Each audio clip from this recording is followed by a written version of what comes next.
नमस्कार, मैं हूं आपके साथ सोनम रावलन की शुरुआत करते हैं। ग्रीष्मकालीन राजधानी गैरसैंण में 9 मार्च से उत्तराखंड विधानसभा का बजट सत्र शुरू होगा, जबकि 11 मार्च को सरकार बजट पेश करेगी। बजट से पहले राज्य सरकार प्री बजट कंसल्टेशन के माध्यम से विभिन्न वर्गों से सुझाव ले रहे हैं। मुख्यमंत्री पुष्कर सिंह धामी ने कहा है कि किसान, उद्यमी, व्यापारी, जनप्रतिनिधि और स्वयं सहायता समूह समेत समाज के अलग अलग वर्गों से संवाद किया जा रहा है। सरकार का प्रयास है कि जनता के सुझावों को शामिल कर जनहित और विकास केंद्रित बजट तैयार किया जाए। उन्होंने कहा है कि व्यापक सहभागिता से तैयार बजट राज्य के संतुलित और समावेशी विकास की दिशा तय करेगा।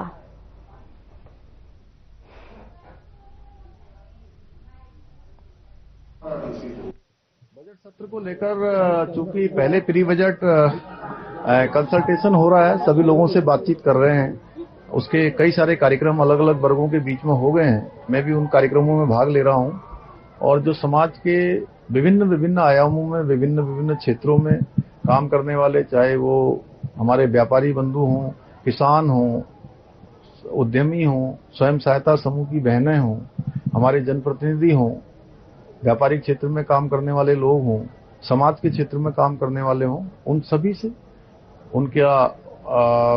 उनके विचार ले रहे हैं और उस विचार के आधार पर अच्छा बजट हमारा प्रस्तुत हो, उसके लिए प्रयास किए जा रहे हैं।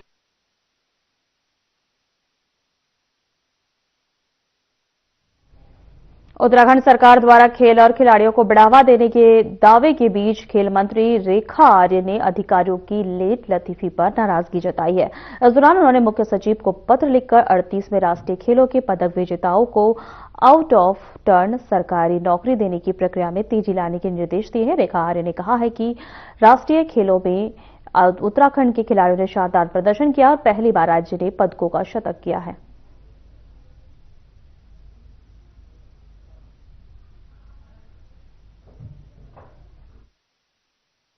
हम लोगों ने लगभग 244 पदों की डिमांड करी है, जो कि हमारे को 38 नेशनल गेम में हमें बच्चों को देने हैं। इसके साथ ही मैंने 544 या 444 पदों की भी एक अपेक्षा करी है, जो कि अधिसंख्य पद के रूप में सृजित कर दिए जाए, क्योंकि बार बार होता ये है कि बच्चे मेडल लाते हैं और बार बार एक एक मेडल या एक एक उसके लिए अधिसंख्य पदों के लिए प्रस्ताव चलाना पड़ता है और संबंधित खिलाड़ी भी जो है इस निराशा में उसका समय कट जाता है कि अब मिलेगा तब मिलेगा, और कई बार जो है सिस्टम में रुचि न होने के कारण देरी हो जाती है, फिर खिलाड़ियों का मनोबल गिरता है।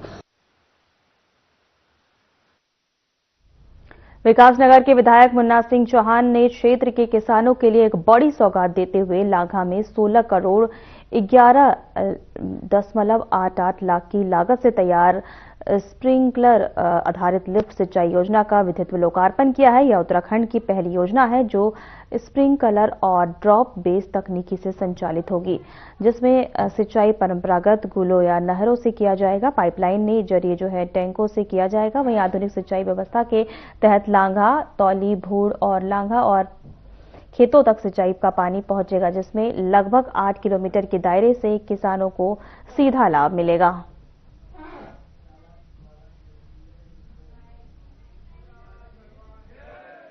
तो जैसा मैंने कहा, एक अभिनव योजना है।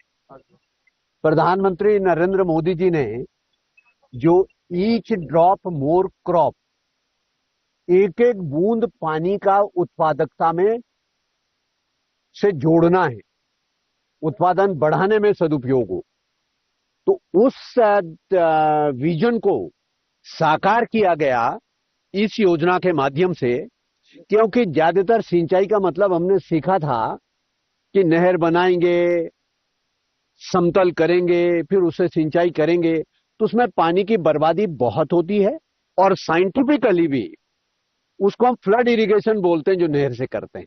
बताना चाहूंगा, जो सिंचाई योजना का जो ये लाभ मिल रहा है, ये पपड़ियाण, तौली, बूढ़, पिपलसार, लांगा और पसोली, रुद्रपुर, अपर तक, और इसमें स्प्रिंकलर जो व्यवस्था बनाई है हमारे विधायक जी के माध्यम से, इस योजना के लिए जो उन्होंने कोशिश की है उसको धरातल पे उतारा है। यह उत्तराखंड की सबसे पहली और सबसे बड़ी ये क्या बोलते हैं योजना, जिसका लाभ हमारे क्षेत्र को मिला है।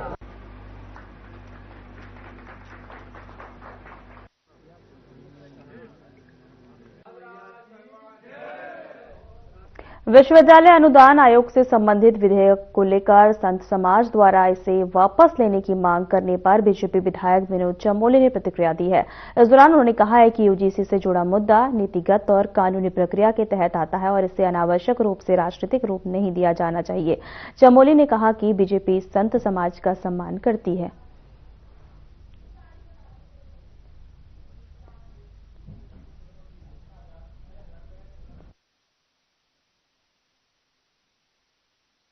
देखिए, यूजीसी के मामले में सुप्रीम कोर्ट से उसको स्टे हुआ है। उन्होंने सरकार को भी नया ड्राफ्ट तैयार करने के लिए कहा है और सरकार ने भी ये कहा है कि हम किसी के साथ अन्याय नहीं होने देंगे। कोई भी ऐसा हम रास्ता नहीं खोल सकते हैं जिससे कोई भी कम्युनिटी या कोई भी व्यक्ति अपने आप को असुरक्षित महसूस करे। तो मैं समझता हूँ ये पूरा मामला समाधान की ओर जा चुका है और इसका जल्दी समाधान होने जा रहा है।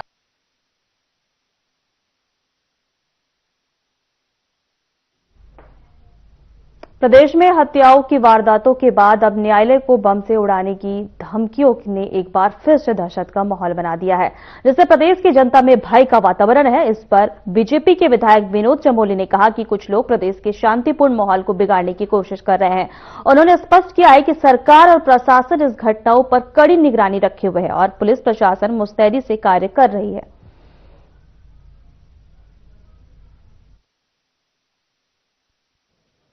ऐसा लग रहा है कुछ लोग प्रदेश की फिजा बिगाड़ने की कोशिश कर रहे हैं और बम की धमकियां मिल रही हैं। एक जगह पुलिस जाती है तो दूसरी जगह धमकी मिलनी शुरू हो जाती है। तो कहीं ना कहीं माहौल बिगाड़ने का काम हो रहा है और प्रदेश में एक पैनिक खड़ा करने का प्रयास हो रहा है। सरकार मुस्तैद है, सभी जगह हम तैनात हैं और हमने कोई भी इस प्रकार की अगर योजना होगी तो पुलिस उसको विफल करेगी, ऐसा मुझे विश्वास है।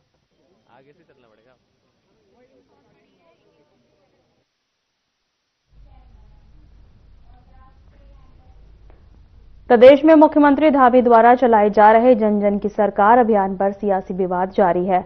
जहां सत्तारूढ़ दल इस अभियान को मुख्यमंत्री के सुशासन का मॉडल मान रहा है, तो वहीं राज्य की केंद्रीय राजनीतिक पार्टी उत्तराखंड क्रांति दल इसे मात्र जुमला करार दे रही है। उत्तराखंड का क्रांति दल के केंद्रीय प्रवक्ता देवचंद उत्तराखंडी का कहना है कि सरकार ने धरातल पर कोई ठोस कार्य नहीं किया है और जब योजनाएं जनता तक पहुंचेगी तो वह सरकार को असलियत से अवगत कराएगी। उन्होंने सरकार को हिदायतें देते हुए कहा कि शेष समय में योजनाओं को सिर्फ अभियान के माध्यम से नहीं बल्कि धरातल पर उतारकर काम करना चाहिए।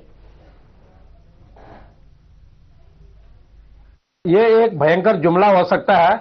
जिस दिन धामी के सरकार या धामी के नुमाइंदे घर घर सरकार के नारे लेकर जाएंगे, देखना कि किस प्रकार से उनका बहिष्कार होगा। लोग इन दोनों राष्ट्रीय दलों से तंग आ गए हैं और कहीं ऐसा ना हो कि हमने ये पहले भी कहा था, कहीं ऐसा ना हो कि उनको खरी खोटी सुनना पड़े या फिर वर्तमान में जनता का शिकार होना पड़े। इससे बढ़िया है कि वो प्रचार न करके अभी भी जो बचा समय है, इस समय में उत्तराखंड में उन विकास के कार्यों पर खर्च करें।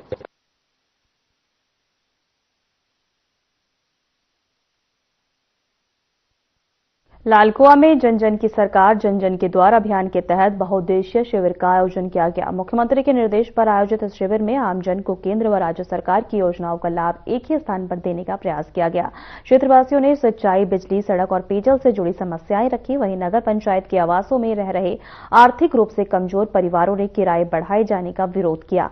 इस पर जिलाधिकारी ललित मोहन रायाल ने तत्काल निर्देश देते हुए किराया न बढ़ाने के आदेश दिए।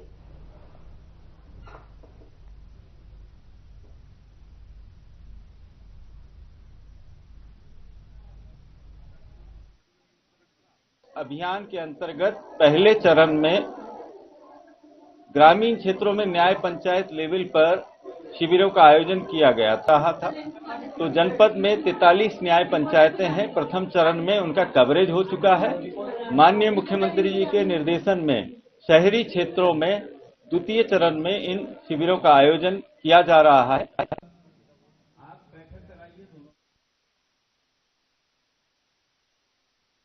आपको बता दें कि बहुउद्देशीय शिविर का आयोजन किया गया। डीएम ने रोका आवास किराया बढ़ोतरी के लिए बहुउद्देशीय शिविर को आयोजित किया। एक बार आपको फिर से बता दें, डीएम ने रोका आवास किराया बढ़ोतरी और जन समस्याओं का मौके पर समाधान के लिए शिविर लगाया। लालकुआ में जन समस्याओं के मौके पर शिविर लगाया गया। बहुउद्देशीय शिविर आयोजित हुआ। डीएम ने रोका आवास किराया बढ़ोतरी के लिए बहुउद्देशीय शिविर आयोजित किया, जहां पर डीएम ने रोका आवास किराया बढ़ोतरी से लेकर जन समस्याओं का मौके पर समाधान किया। आपको एक बार फिर से बता दें, जन समस्याओं का मौके पर समाधान किया गया डीएम की ओर से। लालकुआ में यह कार्यक्रम रखा गया जहां जन समस्याओं का समाधान बहुउद्देशीय शिविर आयोजित हुआ। डीएम ने रोको आवास किराया बढ़ोतरी से लेकर जन समस्याओं को सुना और उसका समाधान किया। यह कार्यक्रम बहुउद्देशीय शिविर आयोजित हुआ। लालकुआ में डीएम ने रोका आवास किराया बढ़ोतरी से लेकर जन समस्याओं का मौके पर समाधान किया।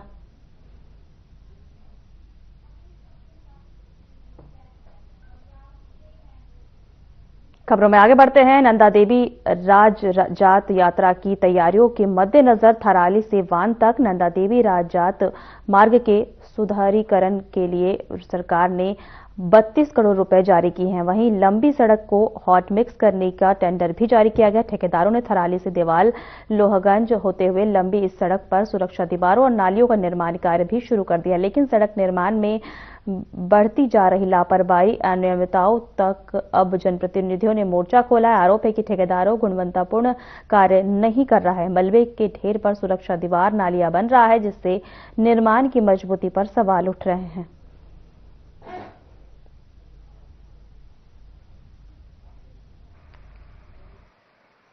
देवाल मार्ग पे जो है 34 करोड़ समथिंग कुछ का कार्य जो है पीडब्ल्यूडी द्वारा जो पास हुआ है, और उसमें जो टेंडर प्रक्रिया हुई है ठेकेदार के नाम पे छूटी है, और जबकि जो वो ठेकेदार हैं उन्होंने जो है पेटी कॉन्ट्रैक्ट में अन्य कई लोगों को कार्य दिया है। आप ये देखिए, जो अपना डाक बंगला है, डाक बंगला के पास में जो है आपके जाल वाले पुश्ते बन रहे हैं। आप वो जमीन जो है पूरी धंस रही है, और जमीन जहाँ पे धंस रही है वहाँ पे पक्के पुश्ते नीचे जो है थोड़ा चौड़ीकरण करके पक्के पुश्ते बनने चाहिए थे। और उसमें अगर आप मौके पे जाके देखेंगे कि सरकार एक और तो नंदा देवी राजजात की बात कर रहे हैं और उसके कार्यों की बात कर रही है। इनको पिछले साल से सरकार मीटिंग कर रही है, माननीय मुख्यमंत्री जी मीटिंग कर रहे हैं और ये कह रहे हैं कि नंदा देवी के तमाम रास्ते हमने सुदृढ़ कर दिए हैं।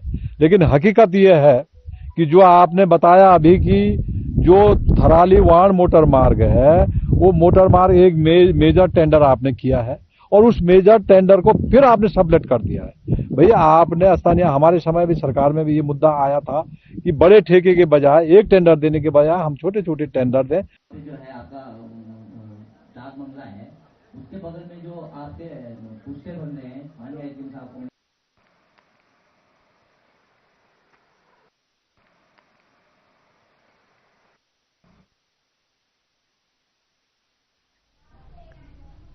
वक्त हो चला है छोटे से ब्रेक का।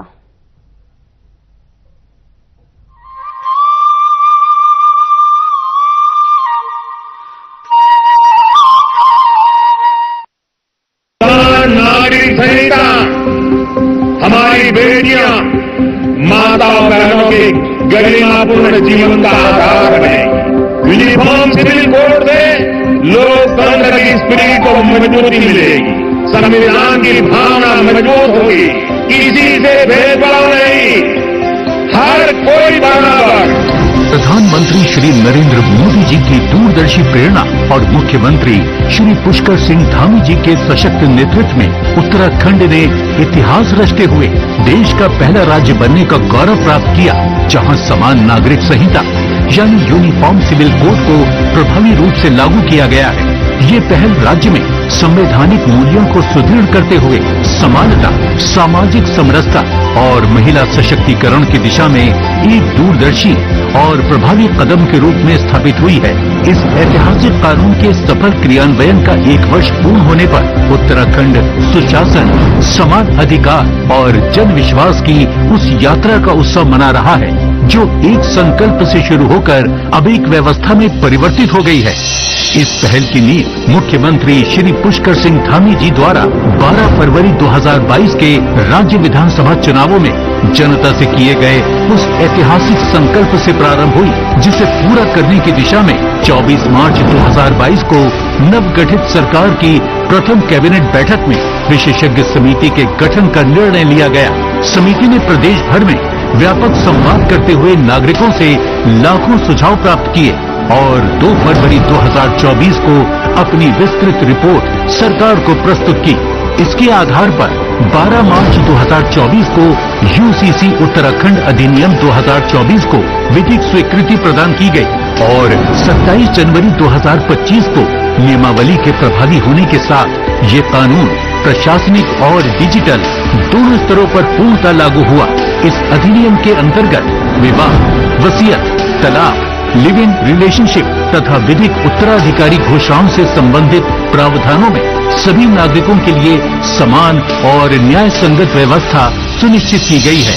साथ ही महिलाओं के अधिकारों और वरिष्ठ नागरिकों के हितों के संरक्षण पर विशेष ध्यान दिया गया है, जिससे इसकी सार्वभौमिक स्वीकार्यता, प्रशासनिक दक्षता और जन विश्वास को नई मजबूती मिली है। कानून के सफल क्रियान्वयन हेतु 10 दिनों से भी कम समय में 8,500 से अधिक अधिकारियों तथा 7,500 से अधिक कॉमन सर्विस सेंटर संचालकों को प्रशिक्षित किया गया है। इसके साथ ही सहायता एवं तकनीकी परामर्श के लिए राज्यव्यापी मॉक ड्रिल का सफल आयोजन किया गया। इसके परिणाम स्वरूप 1 वर्ष में राज्य पोर्टल पर लगभग 5 लाख आवेदन प्राप्त हुए, जिनमें से 96% का औसतन 5 दिनों से भी कम समय में निस्तारण हुआ। पंजीकरण की गति में उल्लेखनीय वृद्धि हुई है, जहां प्रतिदिन औसतन 1400 से अधिक पंजीकरण दर्ज किए जा रहे हैं।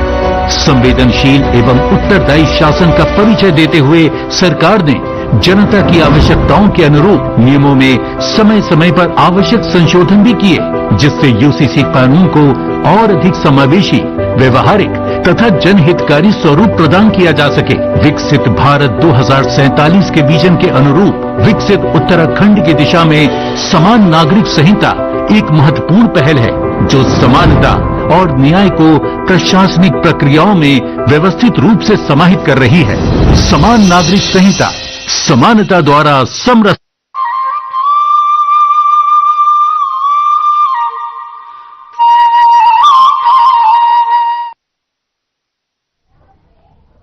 ब्रेक के बाद आपका स्वागत है। अपर सचिव लोक निर्माण विभाग विनीत कुमार ने श्री केदारनाथ धाम यात्रा व्यवस्थाओं का जायजा लेने के लिए रुद्रप्रयाग जनपद में 1 दिवसीय भ्रमण किया। इस दौरान उन्होंने बताया कि रुद्रप्रयाग से गौरीकुंड तक सड़क मार्ग का निरीक्षण किया जाएगा, ताकि श्री केदार बाबा के दर्शन को आने वाले श्रद्धालुओं को किसी भी प्रकार की परेशानी का सामना न करना पड़े।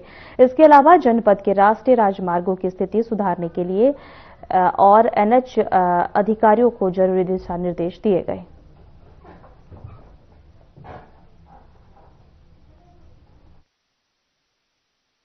कोशिश है कि जो यात्रा हमारी शुरू हो उससे पहले जो है हमारी सड़कें जो है वो अच्छी हो सके, जिससे कोई यात्रा में किसी प्रकार की कोई भी परेशानी जो है लोगों को ना हो। तो उसी में आज जो है हम लोग ने वहाँ से ऋषिकेश से जो हमारी सड़कें हैं उसका निरीक्षण करते हुए हम लोग आए हैं, और अब यहाँ तिलवाड़ा तक तो हमने इंस्पेक्शन कर लिया है, और आगे हमारा ये प्लान यही है कि इसके बाद में गौरीकुंड तक हम लोग जाएं और उसके बाद में फिर बद्रीनाथ वाला जो रूट है वहाँ पे भी हम लोग कल जाके निरीक्षण कर लें। उसका काफ़ी अभी हमारे काम भी चल रहे हैं, जैसे खासकर जो हमारे स्लोप स्टेबलाइजेशन के वर्क्स हैं वो अभी हमारे रनिंग में हैं, जिसके अंदर 35 वर्क जो है श्रीनगर डिवीजन के वो हमारे चल रहे हैं, जिसमें उनमें से 12 तो जो है हम लोग यात्रा से पहले हम लोग कंप्लीट भी कर देंगे, और बाकी जो है वो हमारे दिसंबर में उनकी जो है डेट ऑफ स्टार्ट दी गई है।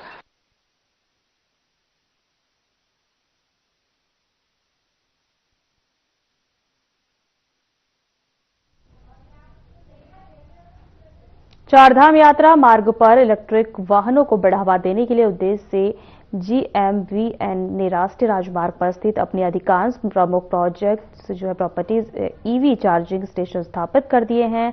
GMVN के MD प्रतीक जैन ने बताया कि यात्रा मार्ग पर NH के किनारे मौजूद लगभग सभी महत्वपूर्ण परिसरों में अब यह सुविधा उपलब्ध है। जहां अभी तक यह सुविधा नहीं थी, वहां जल्द ही चार्जिंग स्टेशन लगाए जाएंगे। आपको बता दें कि रुद्रप्रयाग के तिलवाड़ा, गुप्तकाशी और ऊखीमठ जैसे प्रमुख टूरिस्ट रेस्ट हाउस में पहले से ही EV चार्जिंग स्टेशन संचालित है, जिससे इलेक्ट्रिक वाहन यात्रा करने वाले यात्री इसको नियमित उपयोग कर रहे हैं।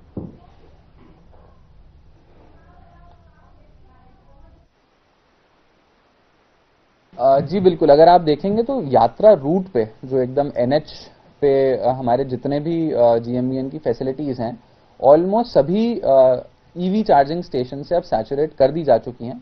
एक बार फिर से मैं इसका असेसमेंट कर लूंगा और जो प्रॉपर्टीज अभी नहीं सैचुरेट हुए हैं, जहां पे चार्जिंग स्टेशंस नहीं लगे, हमारी कोशिश रहेगी कि वहां पे भी EV चार्जिंग स्टेशंस लगा दें। मैं पर्सनली अगर मैं बात करूं, मैं इससे पहले रुद्रप्रयाग में था, तो वहां पे जो भी हमारे इम्पोर्टेंट TRH हैं GMVN के, जैसे तिलवाड़ा है, गुप्तकाशी है, ऊखीमठ है, तो सभी जगह पे चार्जिंग स्टेशन ऑलरेडी लगे हुए हैं।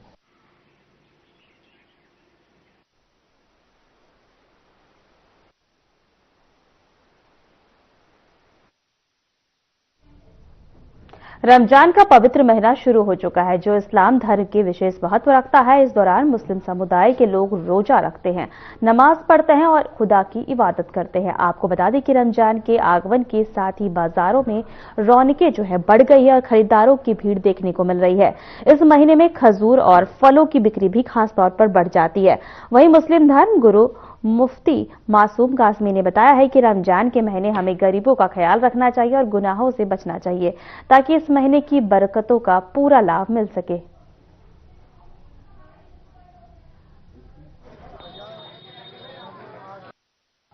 रहमत का महीना है, मगफिरत का महीना है, बरकत का महीना है। रसूल अकरम सल्लल्लाहु अलैहि वसल्लम ने इरशाद फरमाया कि जब रमजान का महीना शुरू होता है तो जन्नत के दरवाजे खोल दिए जाते हैं, जहन्नम के दरवाजों को बंद कर दिया जाता है, शयातीन और जिन्नात को कैद कर दिया जाता है। यह असल में तकवे का महीना, परहेजगारी का महीना है। इस महीने के अंदर हमें हराम चीजों से, मासियतों से, गुनाहों से बचना चाहिए। किसी की ग़ीबत न करें, चुगलखोरी न करें, बहतान न लगाएं, गालम गलोच न करें।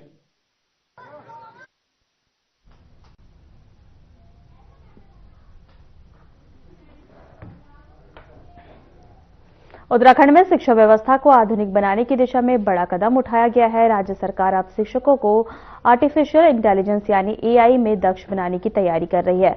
विभागीय स्तर पर इसकी तैयारी शुरू हो चुकी है और इसके लिए एक विशेष CPD यानी सतत व्यावसायिक विकास कार्यक्रम विकसित किया जाएगा। इस पहल का मुख्य उद्देश्य शिक्षकों को उन्नत डिजिटल तकनीकों से लैस करना है, ताकि कक्षा शिक्षण को AI आधारित नवाचारों से जोड़ा जा सके।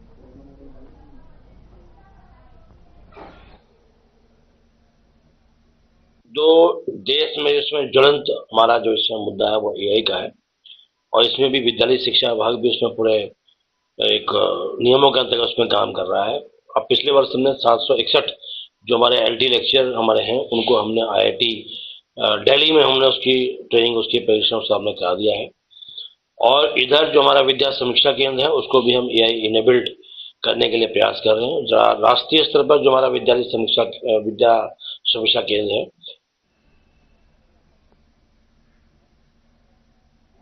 टनकपुर में रोडवेज बस अड्डे के पास सवारियों को लेकर हुए विवाद में टैक्सी चालक पर जानलेवा हमला किया गया। जानकारी के अनुसार डगमामार वाहन में सवार 4 अज्ञात लोगों ने श्री मां पूर्णागिरी टैक्सी एसोसिएशन के सदस्य राकेश मौर्य पर हमला कर उन्हें गंभीर रूप से घायल कर दिया।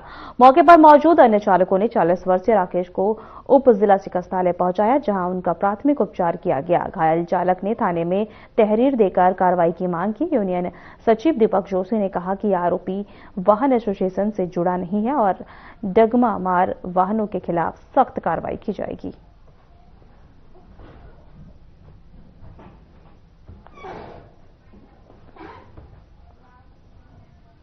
फिलहाल हमारे खास बुलेटिन में इतना ही। नमस्कार।